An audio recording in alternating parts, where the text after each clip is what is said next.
Oke, bismillahirrahmanirrahim. Assalamualaikum warahmatullahi wabarakatuh. Perkenalkan nama saya Ahmad Fauzan Abdurrahim dengan NPM 41182191190010 kelas paralel 1. Sini saya akan menjelaskan tugas UAS, presentasi tugas UAS Sosiologi Olahraga, dan untuk dosen pengampu saya di sini Bapak Dr. Dindin Abidin MSI. Oke, saya di sini akan menjelaskan tentang olahraga dan media. Oke, saya akan menjelaskan peranan media olahraga. Olahraga lebih dahulu dikenal manusia dibanding dunia massa. Menurut sejarah, bangsa Yunani dan Romawi sangat menggemari olahraga, dan dari sanalah awal perkembangan olahraga sampai kemudian menyebar dan berkembang ke seluruh dunia. Untuk media massa berkembang kemudian seiring perkembangan peradaban dan peningkatan kebutuhan manusia dengan saling berkomunikasi, mengatasi batas ruang dan waktu. Kini media massa sudah beragam jenisnya dan menyebar penggunanya di seluruh dunia. Dijelaskan juga hubungan media massa dengan olahraga memiliki sejarah yang panjang. Menurut Banner melaporkan bahwa media cetak seperti surat kabar telah melaporkan kegiatan olahraga di Inggris dan di Amerika sejak tahun lalu. Tampaknya sejak itu pemberitaan dan penyiaran olahraga telah menjadi ajang bisnis yang menggiurkan. Dengan demikian dunia olahraga memperoleh dampak naik menguntungkan maupun merugikan karena disiarkan dan diberitakan oleh media massa. Misalnya olahraga yang menjadi populer. Oke, untuk selanjutnya ada peranan media elektronik. Media massa adalah alat yang digunakan dalam penyampaian pesan-pesan dari sumber kepada khalayak dengan menggunakan alat-alat komunikasi mekanis seperti surat kabar, film, radio, dan TV. Oke, di sini juga dijelaskan media massa memberikan informasi tentang perubahan, bagaimana hal itu bekerja dengan hasil yang dicapai atau yang dicapau. Fungsi utama media massa adalah untuk memberikan informasi pada kepentingan yang memperluaskan dan mengiklankan produk. Oke, untuk jenis-jenis media massa, di sini ada 3 jenis media massa, yaitu jenis media massa cetak, media massa elektronik, media online.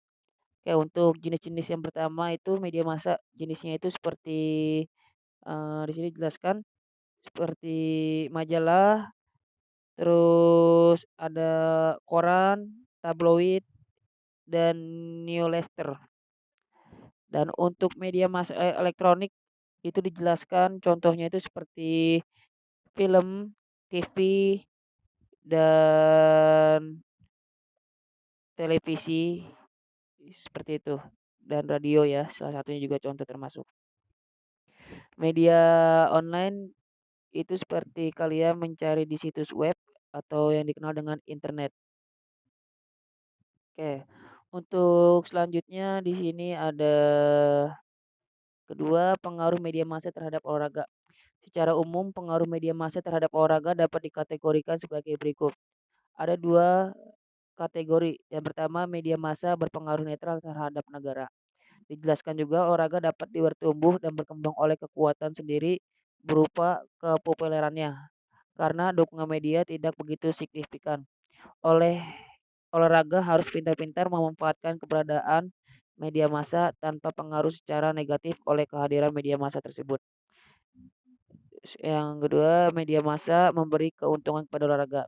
Media massa harus dimanfaatkan untuk mengkampanyekan program nasional kegiatan massa seperti program kemasyarakatan olahraga dan mengolahragakan masyarakat. Terus yang ketiga, media massa merugikan perkembangan olahraga. Selain kedua hal yang di atas, media massa menimbulkan kerugian bagi dua olahraga. Beberapa cabang olahraga menjadi tidak karu-karuan terkena pengaruh media massa tersebut. Oke, untuk selanjutnya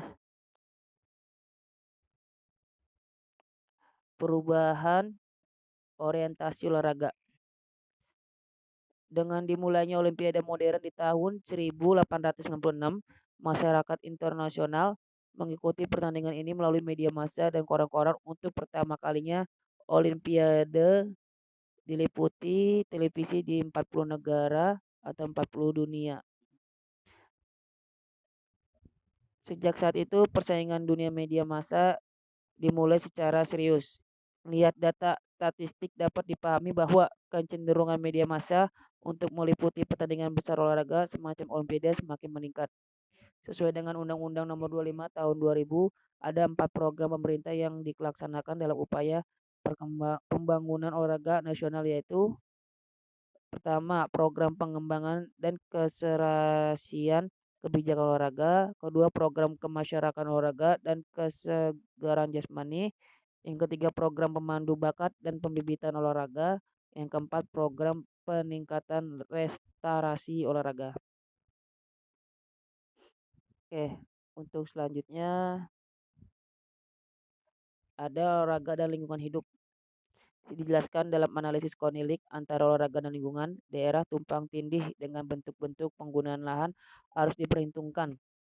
Pada saat yang sama, olahraga juga dipengaruhi oleh kerusakan umum untuk lingkungan hidup disebabkan oleh sumber lainnya. Kerusakan tersebut mencakup misalnya sejumlah besar aliran air devaluasi, misalnya sebagai akibat akibat dari hidrolik, polusi rekayasa tanah, dan air udara. Jadi sementara olahraga dapat menjadi kendala untuk masalah pelestarian alam dan perlindungan lingkungan, dua bidang yang saling bertentangan juga memiliki kepentingan bersama. Pendekatan baru diperlukan untuk menyelesaikan konflik yang diantaranya olahraga lingkungan dalam jangka panjang. Ini berarti pemanfaatan konsep dengan prinsip keberlanjutan, sejalan dengan kesepakatan yang dicapai pada konferensi pers pada lingkungan dan pembangunan di Rio de Janeiro pada tahun 1992. Olahraga harus disertakan dalam perdebatan tentang pelaksanaan Agenda 21 yang diadopsi pada konferensi pers. Tujuannya harus perwakilan dari olahraga dan mereka yang mempromosikan menyebabkan pelestarian alam dan perlindungan lingkungan untuk bergabung dengan menyusun pedoman untuk mendukung pengembangan lingkungan dalam olahraga. Oke, yang kedua pendidikan gerak. Menurut Husdarta dan Yuda M. Saputra, ruang lingkup pendidikan jasmani adalah pembentukan gerak yang meliputi keinginan untuk bergerak, menghayati ruang, waktu, dan bentuk termasuk perasaan irama. Mengenal kemungkinan gerak diri sendiri, memiliki keyakinan gerak dan perasaan sikap kinestetik dan memperkaya kemampuan gerak. Kemampuan gerak dasar dibagi menjadi 3 kategori, yaitu kemampuan lokomotor, kemampuan non-lokomotor, dan terakhir kemampuan manipulatif. Oke, saya akan menjelaskan kesimpulan presentasi saya. Media massa dan olahraga memperoleh keuntungan dan kerugian dari hubungan yang terjadi di antar keduanya. Terus untuk media massa diterima secara luas oleh pelanggannya karena ia menyiarkan acara-acara olahraga, dan olahraga mempunyai pendukung dan penonton fanatik karena ia diberikan oleh media massa. Walaupun demikian, kadang-kadang olahraga harus menanggung suatu masalah yang timbul karena pemberitaan media massa. Dengan kata lain, seperti dikatakan oleh Cockley 2001 334-335 bahwa terdapat hubungan resiprokal antara media massa dan olahraga. Keduanya saling berpengaruh terhadap yang lainnya, dan keduanya saling tergantung atas kesuksesan komersial dan popularitas yang diraihnya. Oke, itu saja presentasi dari saya. Semoga bisa bermanfaat bagi kalian semua. Kurang lebihnya saya mohon maaf. Billahi taufiq hidayah. Wassalamualaikum warahmatullahi wabarakatuh.